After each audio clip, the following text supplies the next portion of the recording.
Hey, how's it going, everybody? This is Robbie One Kenobi, and I'm bringing you this live WWE Payback 2016 review. Of course, I finished watching the show last night on the WWE Network, and overall, I thought for the first pay-per-view of a new era, as it was promoted, I thought this was a good show, a good, entertaining show with a lot better pacing than WrestleMania 32. You know, from start to finish, I didn't have a problem with this show. I never felt bored with this show. I just sat through for all 3 hours, enjoyed it. Never wanted once for the show to be over, unlike WrestleMania 32 when it went into overtime at 5 hours. I feel like this show was just a good, strong show from WWE. So kudos to them for giving us a good follow-up to WrestleMania 32. And overall, I felt this show was slightly better than WrestleMania 32, even though my final overall score for Payback may speak differently. Even though this may be a lower score, not by much, than WrestleMania 32, I feel like Payback was just a better show in terms of the pacing and everything. WrestleMania 32 did have its strengths in terms of really good matches and segments, but overall, I just liked Payback as a pay-per-view, and as a pay-per-view as a whole. And I liked it better as a whole. Excuse me. So let's get right down to the review. I did predict the talked about the kickoff matches, but I didn't really watch much of them. Kalisto versus Ryback for the United States Championship was a good, solid match between those two. I missed a majority of the Dolph Ziggler-Baron Corbin match. I did see the ending, which I did not agree with. You know, freaking Dolph Ziggler had to get his win. He had to beat Baron Corbin. You know, that's classic 50-50 booking from WWE right there, but that's another story for a different day. So moving on to the main card. We kicked off the show with the New Day, introducing the finals of the Tag Team Championship #1 Contenders Tournament. New Day cut a funny promo with Xavier Woods, you know, extending his services, I guess, to Beyonce. I guess Beyonce and Jay-Z are having some kind of relationship trouble, and you know, Xavier was talking about how like Beyonce can DM him, hit him up on Twitter or whatever. I thought that was just funny. So let's get to the match itself. Enzo Amore and Colin Cassady versus the Vaudevillains. And guys, right when this, as soon as this match started, it ended. Because Enzo Amore took a very, very scary bump just 4 minutes into the match. Basically, Simon Gotch was trying to throw him in between the middle and bottom ropes. And Enzo's head hit the ropes and in this very nasty fashion hit the mat and bounced off the mat, and he just slumped down to the canvas. It was a very scary sight, guys. That was a very, very scary bump and a very, very scary moment. And you knew that was not a work. I mean, the referee went over to check on Enzo. He threw up the X to indicate that Enzo was, you know, seriously injured, and the match just came to an abrupt halt right there. Big Cass showed a lot of concern for his partner because Enzo and he are very good friends. You know, they're best friends. They grew up together. It was just really, really eerie moment and a very eerie sight. And a lot of us were just, you know, offering prayers and thoughts with Enzo. EMTs eventually attended to him. I actually found out that Big Cass was emotional. He was actually crying during that moment. And, I mean, who could blame him? Because that's his best friend and his tag team partner who may have suffered a serious injury at that time. Now, throughout the show, they kept updating us on Enzo's condition, and it was finally revealed that he did suffer a concussion, but the rest of his tests came back negative. He was able to talk. He was able to move his extremities. And then a photo of Enzo was recently posted as soon as he got out of the hospital. So I'm really happy to know that Enzo is doing well. Obviously, he can't wrestle until he's been cleared. Once he's been not cleared of the concussion, but once he's recovered from the concussion. So it was a shame that the match ended as abruptly as it did, because I was really looking forward to the match. It was a bad break for all the guys, especially Enzo. But of course, the wrestler's well-being and health comes first. So I'm happy that Enzo, you know, he got treatment. He's doing better. That it was just a concussion. I mean, concussion sucks still, but I'm happy it was a concussion and nothing serious like a stinger or some severe neck injury where he would have been paralyzed. So, you know, my thoughts and prayers still go out to Enzo for a speedy recovery. I know he's doing fine. I know he'll make it because he's not soft. He's a certified G for a reason. But yeah, guys, that just sucks that the the tag team championship #1 Contenders tournament final match ended the way it did abruptly, because I was really looking forward to the match. But Enzo's health and well-being comes first, and I'm happy to know that he's doing better for now, and I can't wait to see him back in the ring. So after that, I had this like kind of eerie feeling in me just because of how scary that moment was, with Enzo suffering that whiplash and almost, you know, suffering like a severe neck injury from that bump, that botched toss into the ropes. So the next match was Sami Zayn versus Kevin Owens. And I think this was the perfect match to get the crowd to lift their spirits after something as scary as that, because this match, guys, delivered. It was just an awesome match from start to finish. Owens and Zayn went at it, and within the first 30 to 45 seconds of the match, Sami Zayn hit his over-the-top rope helo on the Kevin Owens, and they just brawled. It was just a wild fight from start to finish. Kevin Owens took control by throwing Sami Zayn into the steel stairs, and from there, Owens dominated Zayn. It was pretty similar to the NXT rival match for the NXT Championship, NXT TakeOver Rival, excuse me. It was just, like I said, a hard-hitting match, a great match. Crowd was really into it. The guys hit their signature moves. Owens hit the cannonball twice. He hit that senton splash. Sami Zayn with 2 wicked counters to the pop-up powerbomb. One was a springboard dropkick. The other was a roll-up, which I honestly thought had Kevin Owens. I thought Sami Zayn was going to win right there. Later on in the match, Kevin Owens tries to powerbomb Sami Zayn on the apron. They're actually standing on the apron as this sequence is going on. Zayn backdrops Owens, performs that wicked torpedo DDT through the ropes on the outside. It's just an awesome, awesome match between these guys. There was also a wicked counter from Kevin Owens. Sami Zayn was going for that springboard DDT where he walks the ropes and he dives and does the DDT, and Kevin Owens countered with a backbreaker. And Owens took a blue thunder bomb from Sami Zayn, and Michael Cole called this there was a moment where Owens got drilled with a Michinoku driver, and Michael Cole called it the blue thunder bomb, and it wasn't the blue thunder bomb. But seconds later, Sami Zayn was able to get Kevin Owens up for a blue thunder bomb for a 2 count. In the end, after that torpedo DDT through the ropes, Zayn went for the haluva kick. And speaking of the haluva kick, earlier in the match, he hit a reverse exploder. He tried to go for the haluva kick, and Kevin Owens just knocked him silly with a clothesline and almost took his head off. Owens also got in that bullfrog splash, which is wicked for a guy his size and his frame, the way he hits the impact of that move. But in the end, Owens went for another haluva kick. Kevin Owens caught him with a counter super kick, threw him into the ropes, hit him with the pop-up powerbomb, and got the 1-2-3. I was really surprised that Owens got the win. He got a clean win, because I honestly thought he was going to cheat using the ropes, or he was going to hit Sami Zayn with a low blow or something. But no, in the end, Kevin Owens gets the clean win over Sami Zayn. Now, I had no problems with it, guys. Like I said, I just didn't expect it. And in the end, these guys put on a hell of a match. Post-match, Kevin Owens slaps Sami Zayn in the face and then throws him out of the ring and demands that Byron Saxton interview him in the ring. And he demands that Byron Saxton ask him how he feels about beating Sami Zayn. And Kevin Owens goes on this rant, shoot, whatever you want to say, saying that he finally beat Sami Zayn once and for all. He proved everyone wrong. And now he's focused on getting back his Intercontinental Championship, which ultimately segued into the next match, which was The Miz defending his Intercontinental Championship against Cesaro. And, of course, Miz had Maryse in the corner with him, his smoking hot French beauty of a wife. And Kevin Owens did commentary during this match, which I thought was awesome. Kevin Owens as a heel on commentary was freaking gold. I mean, I even tweeted this. We should just get Kevin Owens and JBL on commentary every Monday night for Raw.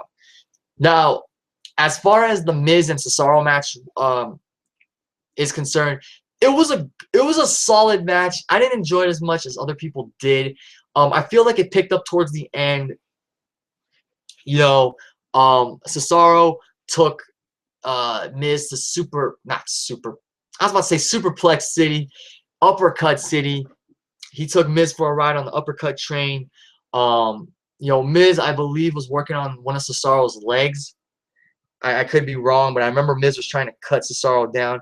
I thought it was a good, solid match. I just didn't feel like it was as good as people, or I didn't enjoy it as much as people may have. I know other people may have thought it was a really good match, but me, I just thought it was solid. I'm not saying it was horrible, but it was just solid. At one point, you had Kevin Owens, not Kevin Owens. Excuse me. You had Cesaro launched Miz up in the air and hit him with the uppercut, but Miz was just inches away from the rope, so he got his foot on the ropes, and I knew right there it wasn't going to end. Cesaro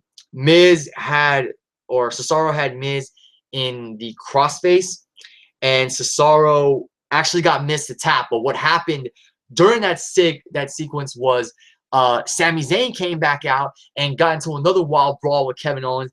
And my only concern was they were going to get involved and they were going to get Cesaro disqualified because I wanted to see Cesaro win the Intercontinental Championship. So they brawl. They get on the apron. The referee is distracted by their brawl. Miz taps out to the crossface, but of course the ref can't ring the bell because he's distracted by Cesaro or Owens and Zayn. Cesaro eventually knocks both guys off the apron. Miz rolls up Cesaro and grabs the tights for leverage to score the 1-2-3 and retain the Intercontinental Championship. But after that, Kevin Owens gets in the ring and he knocks out Cesaro. Or actually, Cesaro takes down Miz with a botched, unfortunately, equalizer or neutralizer. Then Owens gets in the ring. He knocks out Cesaro with a super kick. Him and Zayn go at it again. And he pop-up powerbomb Sami Zayn again. And then I believe he also went for the pop-up powerbomb on the Miz. But Maryse pulled Miz out of the ring. And Kevin Owens stood there tall and stood there proud with the Intercontinental Championship in his hands. So I'm predicting, guys, we're getting a Intercontinental Championship Fatal 4-Way at Extreme Rules. And you know what?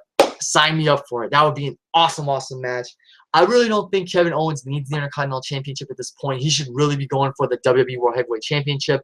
But I'm still looking forward to seeing how things play out in this Fatal 4-Way. I hope we get it at Extreme Rules. And I love how they're continuing the Sami Zayn Kevin Owens feud. And it's also involving the Intercontinental Championship. So that's a way to bring some prestige back to the Intercontinental Championship, having them involved as well as Cesaro and Miz. So that's a great way to keep Kevin Owens and Sami Zayn's feud going. Great move by WWE. So looking forward to seeing how this feud progresses with these two guys. And yeah, like I said, the match between Miz and Cesaro was solid. Owens's his commentary was freaking gold. I loved it. And the impromptu brawl between him and Sami Zayn was great. Keeps that feud going. So the show so far, as you can see, guys, got off to a really good start. I was just loving it from start to finish. Next, we had Dean Ambrose versus Chris Jericho. This was a good match. This was better than the Intercontinental Championship match. It started off slow, but it picked up towards the end. In the end, Dean Ambrose hit Chris Jericho with Dirty Deeds. It was this really cool, transition from the Walls of Jericho into the Dirty Deeds. Basically, Jericho's trying to turn Ambrose around again. Ambrose rolls him up, and then it looks like he's going for an armbar, and he locks the hands and transitions right into the Dirty Deeds, and Dean Ambrose got a much-needed pay-per-view win over Chris Jericho. I said it, guys, that Jericho didn't need this win. Ambrose needed it more than ever. The match was good. I really can't remember much, though, about it. You know, I remember Jericho catapulting Ambrose from the announce table because he went for the Walls of Jericho again on the announce table like he did on Raw. He catapulted Ambrose into the timekeeper's area. I really don't remember much else, guys, from this match other than the way that Ambrose pinned Jericho, the way he transitioned into the Dirty Deeds and pinned him. Good match overall. Like I said, I just really do not remember much about it other than Ambrose going for a ride, getting catapulted into the timekeeper's table. I'm sure they're going to have a rematch at Extreme Rules, maybe a Falls Count Anywhere match or an ambulance match. So I'm pretty sure that match is going to be really good, and I'll probably remember a lot more from that match than I did this match. But it was a good match, like I said, and I'm happy Ambrose got the win because he needs He needs more pay-per-view wins, and he really, really needs the proper booking in order to become a strong contender for the WWE World Heavyweight Championship. Next, we had the Women's Championship match. Charlotte with her Hall of Fame father, Ric Flair, in her corner, defending against Natalya with her Hall of Fame uncle, Bret the Hitman Hart, in her corner. Excuse me.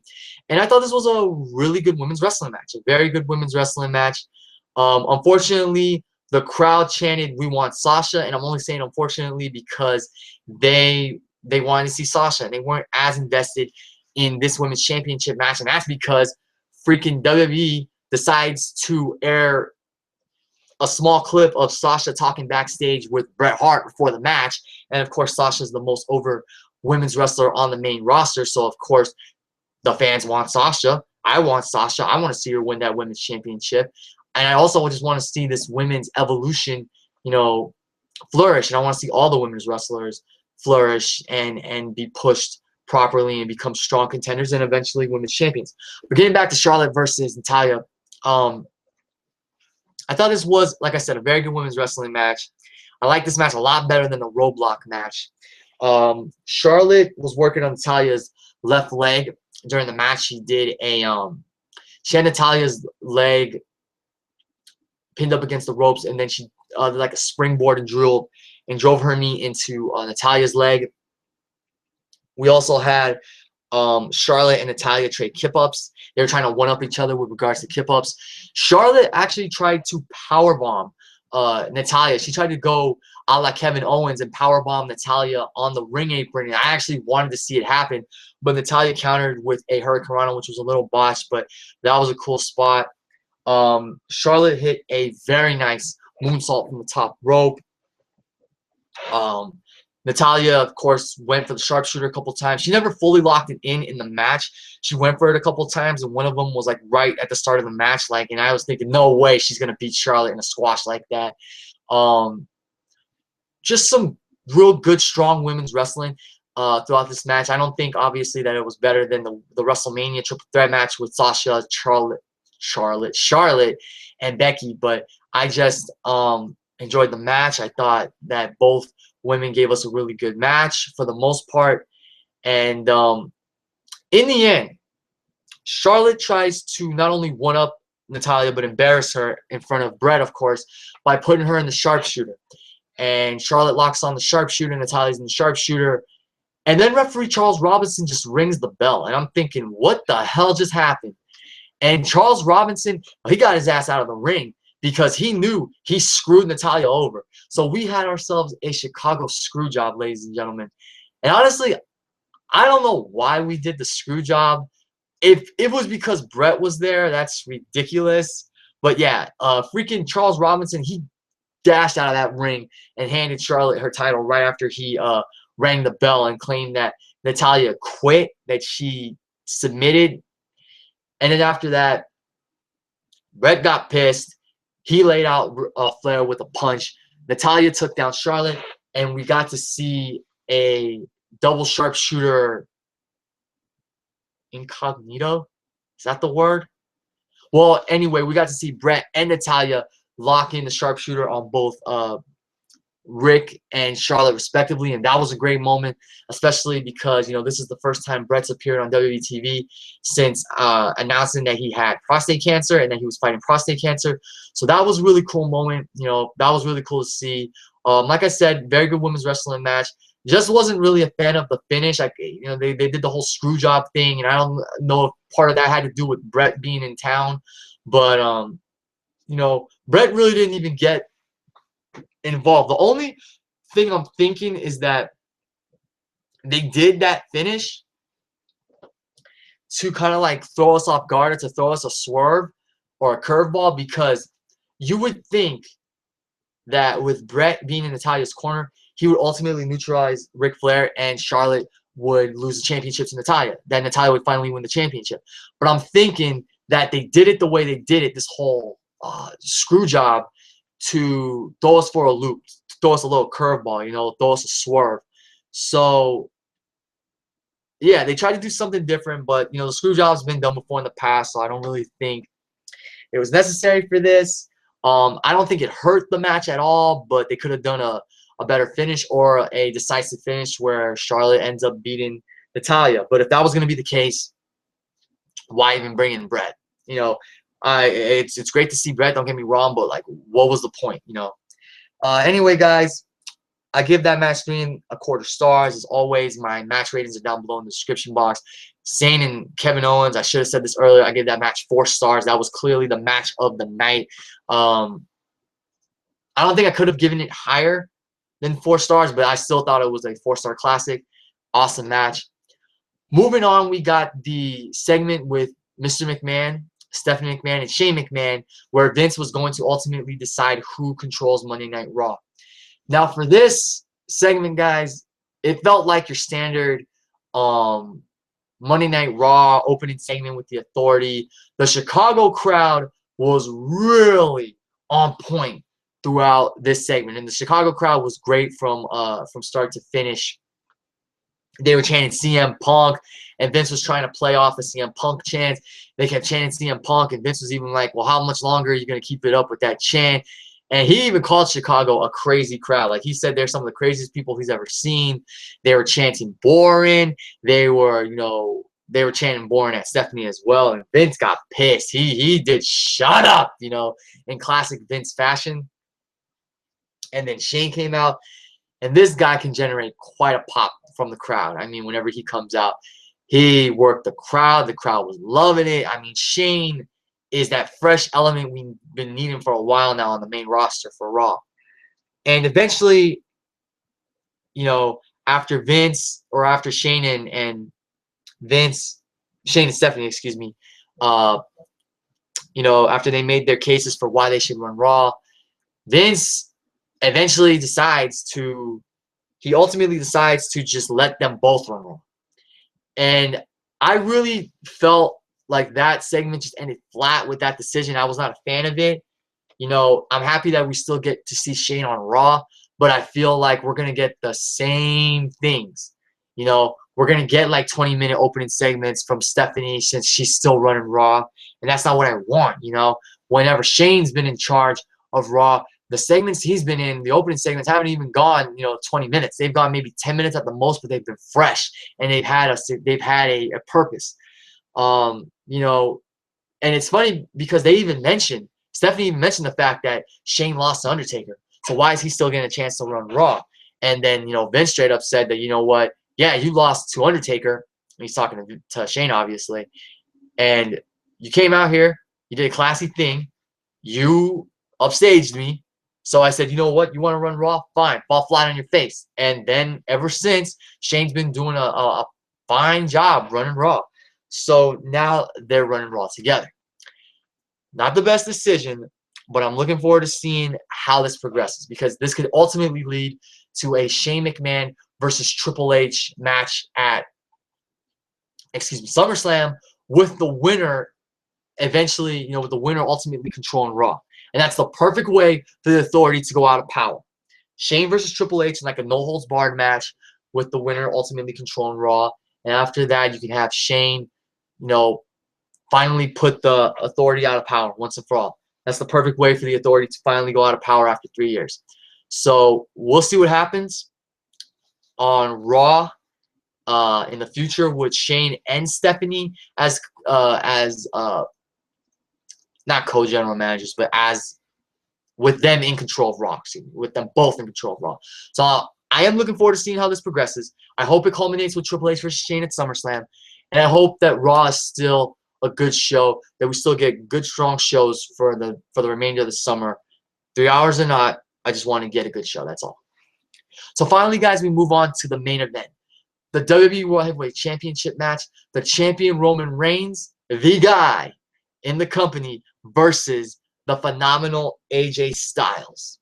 So Roman Reigns, the champion, not a good guy, not a bad guy, but the guy. I'm gonna stop saying it after today. But if you don't know by now, well, now you know. Roman defending against the phenomenal AJ Styles, the phenomenal challenger. Really good match, guys. I wasn't a fan of what happened towards the end, and I'll get to that in a little bit. But first off, this match a lot better than freaking Triple H versus Roman Reigns at WrestleMania 32 because Triple H tried to make it a wrestling match. He tried to make it a technical wrestling match, and that's not what the match should have been. It should have just been Roman Reigns and Triple H beating the hell out of each other in a flat-out fight for 15 minutes, not 30 minutes like it went at WrestleMania. Now, this match was great. The dynamic to this match was perfect. It was Roman Reigns, the Samoan powerhouse, versus AJ Styles, the phenomenal technical wrestler with his, technical prowess. It was Roman trying to overpower and manhandle AJ early on. AJ using stiff kicks and his agility to ultimately bring Roman down. This match had better pacing and a better story to tell than Roman Reigns versus Triple H. You had Roman, like almost bulldoze through AJ with a shoulder tackle, and then, like I said, AJ would use his martial arts kicks to soften up Roman's his thigh muscles or his hamstrings. Excuse me. Later on, you had Roman and AJ duking it out on the outside, and AJ hit this wicked springboard phenomenal forearm on the outside and ended up putting Roman Reigns through the announce table. And that was just flat out crazy that they had enough force, that AJ had enough force to put Roman through the table with that forearm. So Roman's laid out. AJ rolls back into the ring, but the referee's still counting, and he counts Roman Reigns out. And at that point, I'm like, are you serious? The match is going to end right there? It was good, but it's going to end right there. And then out comes Shane McMahon. And Shane says, in the old era, it may have ended right there, but we're not doing things that way in the new era. Referee, restart the match. And this time, it's no countouts. And when he left, I said to myself, you know what? Roman's going to get DQ'd, and then Steph's going to come out and make a no disqualification. And what happens? Shortly after, Roman hits AJ with a punch to the gut, which I guess they're playing off as a low blow, which was inadvertent, and Roman got disqualified. So AJ Styles, for the second time in a row, beat Roman Reigns this time via disqualification. So AJ is now 2-0 over Roman Reigns, and he beat Roman Reigns twice in one night, technically. Stephanie came out, made it no DQ match. So the match restarted. And from here's where the match really just stepped up. You had, of course, Anderson and Gallows interfere, and Roman went after them. Then the Usos got involved, and this is where it just went chaotic and all hell broke loose. After that, you had AJ hit the phenomenal forearm on Roman Reigns. I honestly thought that someone was going to yank Roman or AJ off the apron. So the first time he hits the phenomenal forearm, he gets a 2 count, a very close 2 count, because Roman's able to get his feet on the ropes.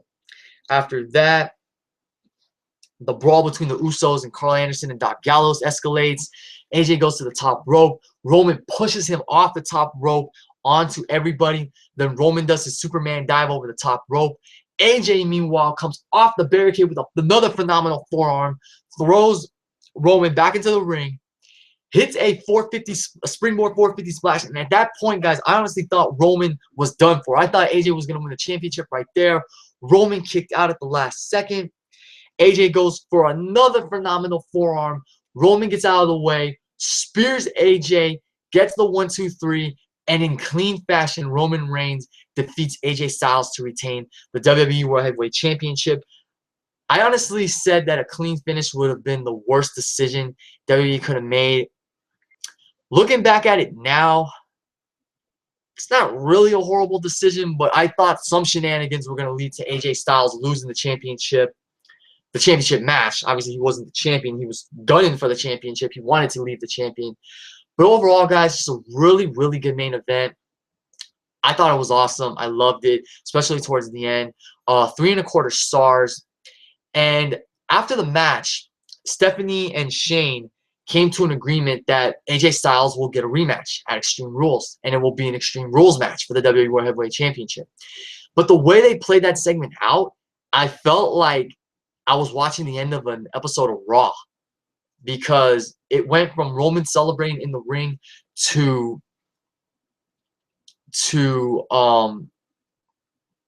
excuse me, Vince and to Vince and Stephanie. Oh, excuse me, I lost my train of thought. Trying to catch my breath. Anyway, guys, I'm sorry. So to wrap this up, to wrap my review up, just seeing that ending segment is something I would expect from Raw. Like on an episode of Raw, I would expect the pay-per-view to have ended with Roman celebrating, or I don't know, some kind of wild brawl between Roman and the Usos and AJ, Anderson, and Gallows. But in the end, it did end with Roman celebrating in the ring. So at Extreme Rules, guys, we're going to get Roman Reigns versus AJ Styles for the WWE Heavyweight Championship. We will get the rematch. I'm not too excited for it because, I mean, you gotta really look at it logically. AJ is not going to win the championship unless WWE wants to swerve us and give us a championship. So as far as I'm concerned, guys, I'm sure they're going to deliver another really good to great match for the WWE Heavyweight Championship. But I just want to see, what I personally want to see is Roman Reigns and the Usos versus AJ Styles, Carl Anderson, and Doc Gallows in a 6-man tag team Extreme Rules match with the championship on the line. And what I was thinking was that could be the perfect way for AJ to win the championship with the help of Gallows and Anderson unexpectedly.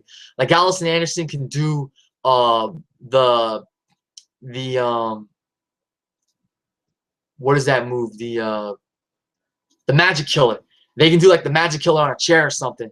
And then the Usos can like knock him out of the ring, continue the brawl, and AJ can go for the phenomenal forearm, not the phenomenal forearm, the phenomenal 450 splash, hit it on Roman and pin Roman 1, 2, 3, and then Roman can be like, hey, you said you didn't need your friends to beat me. Well, guess what? They ended up doing your dirty work. And then if you want to turn, and then I think that could be the perfect way for Roman Reigns to turn heel, him and the Usos to turn heel, for them to gang up on AJ, and then in the final match, which will probably be at Money in the Bank, have AJ win. Anderson and Gallows come out to save him should the Usos get involved again. And then as they're celebrating, have AJ get betrayed by I was about to say the Usos, have him get betrayed by Anderson and Gallows. And then you can bring in Balor. And there you go. You got one hell of a main event for the championship, AJ and Finn Balor, which you could probably do at SummerSlam. But I know I've been going on, guys, for a while, so I'm going to end my review right here. Overall, I give Payback 2016 an 8 out of 10. Like I said, it may be a lower score than WrestleMania 32, but I still felt this was a better show. Just really love the pacing and how significant feuds and storylines were kept relevant on this show, which is a good show. I enjoyed it. Good, entertaining show, fun action, fun show from start to finish. And kudos to WWE for giving us a good first pay-per-view of the new era. So I'm looking forward to seeing how things play out on Raw. I'm looking forward to seeing how things play out at Extreme Rules. And yeah, here's to bigger and better things for Monday Night Raw. And here's to more good, strong shows and to more good, strong pay-per-views in the future. So, as always, guys, leave your thoughts and comments down below about Payback. And like and share this video with your friends. Make sure to go check out some of my other videos. And do keep your eyes open because I'll also be doing a Camp WWE review of episode 1 of Camp WWE. And that one, honestly, guys, won't go long. I'll just really give you my thoughts quickly on the show, the premiere, what I thought about it. It'll be fun. A different kind of video, something different. Something different than my my usual videos, but it'll be fun. All right, thanks guys for watching and listening. This is Vaudevillains Kenobi. As always, like and share this video, comment down below, and keep supporting my channel. And if you can, guys, help me reach 100 subscribers. That would be awesome. So thanks you guys for watching and listening. So Vaudevillains Kenobi signing off. Everybody have a good day, have a good night, and I'll catch you all later. Make sure to keep your eyes open for that Camp WWE Season 1 Episode 1 review. Peace.